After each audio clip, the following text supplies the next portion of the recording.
So what's happening, everyone? We're gonna do a bike check with one of the Gaijin gang. Siyempre, when it comes to aesthetics and style, siyempre, sa Gaijin tayo. And what we have now is standard. Tama ba, pare? Engine 11. Engine 11 pala, sorry. And then in collaboration with God and Famous.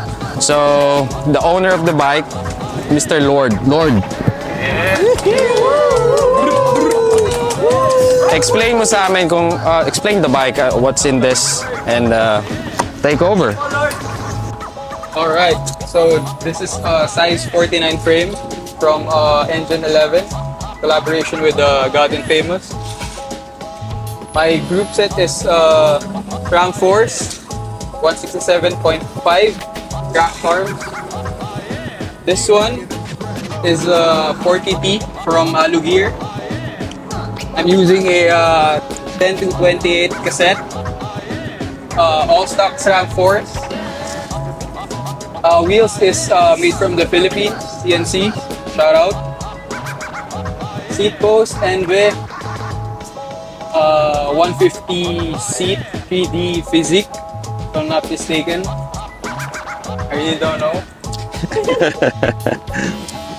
Top cap, God and Famous, says I fucking love you. Because I fucking love you, Tito. Yowie! Grabe si sir. 110 Enve. Handlebars is Deda Superzero 4T, 38 C2C. Rotors, universal colors, AliExpress bottle cage, and look pedals. Thank you. Guys, give them a follow. Follow Gaijin, follow Lourde. Follow Gaijin and join us. Join TP and Gaijin in our rides. Every Wednesday. Every Wednesday, Saturdays, every day. Thank you, thank you. Thank you, Lourde.